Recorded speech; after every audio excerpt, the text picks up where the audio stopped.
Sebelum melanjutkan, jangan lupa subscribe dulu, terima kasih. Bab 307, apakah kamu yakin, kakak ketujuh? Ketika kakek Seng mendengar nada suaranya yang menyedihkan, dia berpikir bahwa Departemen Perencanaan pasti sangat kasar sehingga mereka bahkan tidak menghormati wanita muda dari keluarga Seng. Jadi, dia harus pergi ke Huang Yao secepat yang dia bisa. Dan di sini, Seng Minggui melotot ke arah Mama Seng dan Mukiki dengan sinis setelah panggilan telepon. Kakek Seng sedang dalam perjalanan dan akan segera tiba. Sekarang, mari saya lihat bagaimana Bibi menjelaskannya kepadanya. Mama Seng dan Mukiki saling berpandangan, lalu menatap staf. Mereka tetap diam, tetapi tersenyum. Baiklah, sudah saatnya kakek Seng datang dan melihat betapa baiknya cucunya selama pertemuan.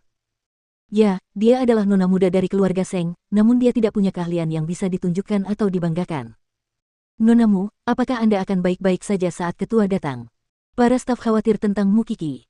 Tentu saja, dia tidak akan baik-baik saja. Seng Minggui mendengus. Akankah aku? Mari kita lihat saja nanti. Mukiki mengerjap padanya, menyuruhnya untuk tenang. Setelah 20 menit, kakek Seng akhirnya sampai di Huang Yao. Ia bergegas ke ruang rapat. Ketika Seng Minggui melihatnya, ia langsung maju dan memegang lengan lelaki tua itu. Kemudian, ia mulai mengeluh. Kakek, kali ini kau mengizinkanku memimpin rapat, kan? Tapi bibi tertua membawa Mukiki ke sini. Dia sama sekali tidak menghormatimu. Mama Seng dan staf Departemen Perencanaan memutar mata mereka. Apakah dia tidak tahu mengapa pertemuan itu berakhir seperti ini? Kakek Seng menatap Mama Seng dengan tatapan tajamnya. Aku yang membuat pengaturan ini, Xiaoqin. Baiklah, ayah. Aku tahu ayah yang mengaturnya.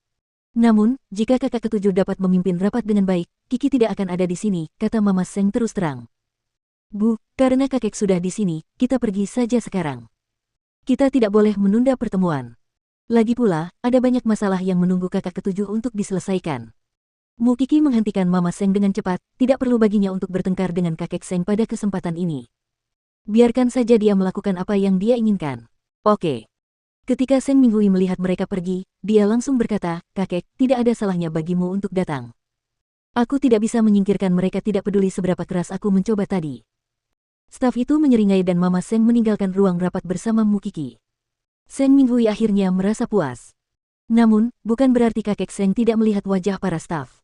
Sekarang Mukiki dan Xiaoqin sudah pergi, lanjutkan saja rapatnya. Aku akan tinggal di sini bersamamu. Kakek Seng duduk di kursi sambil berkata. Seng Minggui mulai merasa cemas. Kakek, aku jadi gugup karena ada kamu di sini. Tidak apa-apa. Cepat atau lambat kalian akan terbiasa. Mari kita mulai. Kalian semua harus mulai sekarang. Staf itu mematuhi perintah lelaki tua itu dan mulai menghujani Seng Minggui dengan pertanyaan. Baru saja, nonamu telah menjawab 3 pertanyaan kita. Kalau begitu, kita akan melanjutkan dengan pertanyaan berikutnya. Kita baru saja membicarakan situs yang bertemakan menghangatkan hati.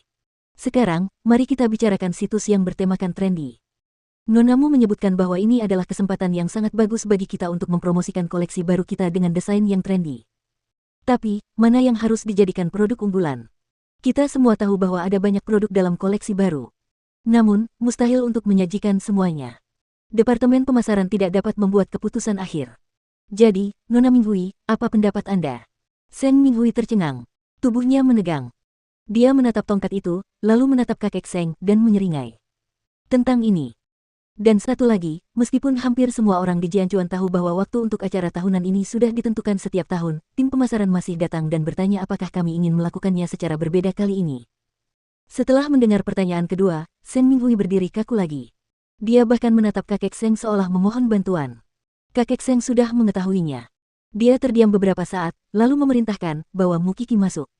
Kakek. Seng Minggui tercengang. Kakek Seng berdiri dengan bantuan tongkatnya tanpa berkata apa-apa. Kemudian, Mukiki memasuki ruang rapat. Dia bisa membayangkan situasi di ruang rapat tadi. Mukiki, kamu harus memimpin rapat ini. Kakek. Seng Minggui menghentakkan kakinya. Dia ingin segera meninggalkan ruang rapat tetapi dihentikan oleh kakek Seng.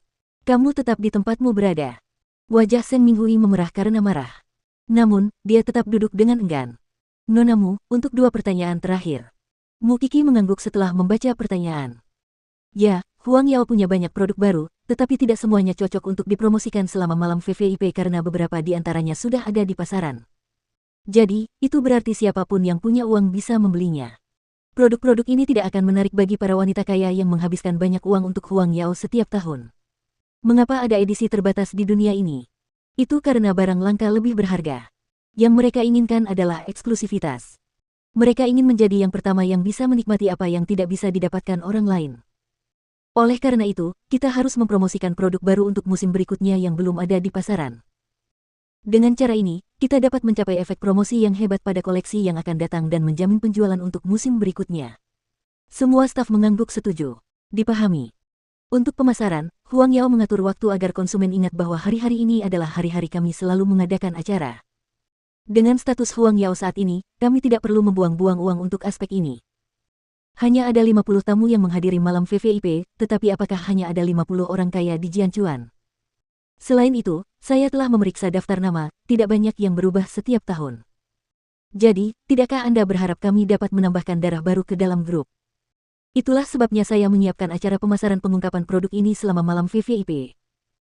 Kedua lokasi acara tersebut bertujuan untuk mendorong mereka yang tidak diundang untuk bekerja keras tahun depan agar mencapai jumlah pengeluaran yang memungkinkan mereka menghadiri malam VVIP berikutnya. Karena itulah satu-satunya cara mereka dapat menikmati hak istimewa untuk mengetahui tren yang akan datang sebelum orang lain. Ini akan menjadi simbol menjadi orang paling bergengsi di Jianchuan. Jadi, acara pemasaran tidak ditujukan untuk masyarakat umum, tetapi untuk mengingatkan mereka yang tidak ada dalam daftar untuk menghabiskan lebih banyak. Dan ini juga akan menjadi tujuan kami di masa mendatang. Jadi, menurutmu apakah kita harus melakukan pemasaran? Para staf Departemen Perencanaan tidak dapat menahan diri untuk bertepuk tangan tanda kagum. Gadis muda ini sangat brilian. Dia bahkan telah menyiapkan arahan bagi mereka untuk bekerja pada malam VVIP di masa mendatang. Dengan arah ini, mereka tidak akan kehabisan ide lagi. Kakek Seng bertepuk tangan setelah mendengar penjelasannya. Tapi bagaimana dengan Seng Minghui? Dia terlalu malu untuk menatap mata kakek Seng. Bagaimana mungkin dia punya muka untuk melakukan itu? Apakah kamu yakin, kakak ketujuh? Tanya Mu Kiki.